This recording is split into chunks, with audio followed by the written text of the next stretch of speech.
حمد به حد الله مهربان را و درود و رحمت به پایان بر محمد مصطفی صلی الله علیه و سلم. برادران و خواهران گرامی، امروز می خواهم برای شما یک قصه جالب را نقل کنم که در سمرقند روی داده است. زنی را شوهرش وفات کرد و با کودکانش تنها ماند. از بس که اجاره می نشستند، صاحب خانه او را از خانه پیش کرد، چون اجاره خانه را دادن نتوانست. زن کودکانش را گرفته به کوچه برآمد. هر طرف رفت ولی مکان زیست پیدا نکرد. هوا نهایت سرد بود. کودکانش را در مسجد گذاشت تا کمی باشد هم گرم شوند و باز به کوچه برآمد. در راه مرد مسلمان با وقار و ظاهرا ثروتمندی را دید و نزدش رفت تا کمک طلب نماید. چون قصه اش را نقل کرد، مرد گفت: دلیل بیار که سخنانت راست است. زن گفت: من کسی ندارم، چی دلیل بیارم؟ کودکانم را بین در مسجد نشستند. مرد مسلمان روی گرداند و رفت.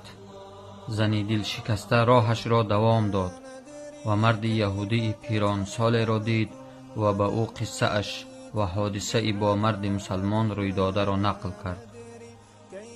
مرد یهودی زود به طرف مسجد روانه شد. کودکان زن را گرفته به خانه اش آورد. به همسرش امر داد که طعام و جای خواب تیار نمایند. شادی زن بیچاره و کودکان بیسرابان را حد و کنار نبود. همان شب مرد مسلمان خواب دید که قیامت شده است. پیامبر صلی الله علیه و سلم امتانش را شفاعت می کند. ناگاه قصری را دید از یاقوت و زمرد و دروازه هایش از در و مرجان. مرد مسلمان از پیامبر صلی الله علیه و سلم پرسید: ای پیامبر، این قصر برای کیست؟ پیامبر صلی الله علیه و سلم جواب داد: این قصر از یک مسلمان یکتاپرست است. مرد مسلمان گفت: ای پیامبر، من مسلمان یکتاپرست هستم. پیامبر صلی الله علیه و سلم در جواب گفت: دلیل بیار که سخنت راست است. از زن بیچاره دلیل پرسیدی، اکنون خودت نیز دلیل بیار. این لحظه مرد از خواب بیدار شد. غمگین شد که فرصت خوبی کسب کردن ثواب را از دست داده است و به کافت و کاب آن زن شتافت.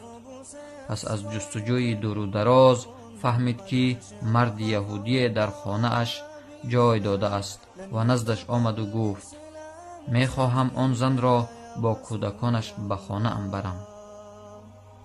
مرد یهودی گفت: این کار امکان ندارد. از برکات این زن و کودکانش بهره‌ور شده ام، نمی خواهم از دست دهم. مرد مسلمان گفت: به تو 1000 تنگه می دهم، آنها را به من بده. مرد یهودی گفت: نمی دهم.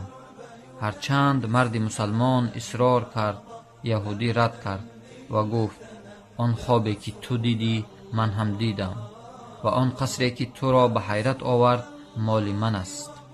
شبانه پیش از خواب از برکات این زن و از دعوت او من و همسرم و تمام عائله ام اسلام را پذیرفتیم.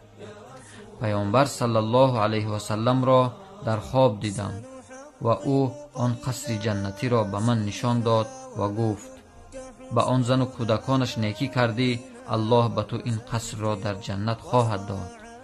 قسم به الله، اگر مال و ملک تمام جهان را به من دهی، این زن و کودکانش را رها نخواهم کرد.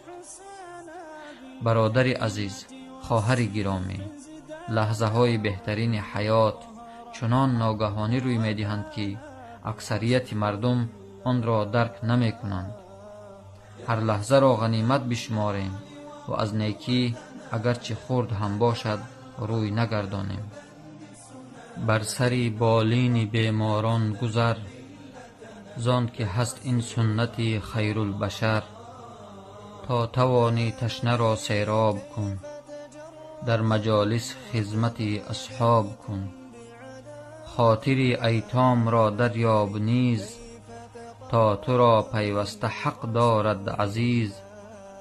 چون شود گریان یتیم ناگهان، عرش حق در جنبش آید آن زمان. چون یتیم را کسی گریان کند، مالک اندر دوزخش بریان کند. آن که خنداند یتیم خسته را، باز یابد جنتی در بسته را. در جوانی دار پیران را عزیز، تا عزیزی دیگران باشی تو نیز. السلام علیکم و رحمت الله و برکاته.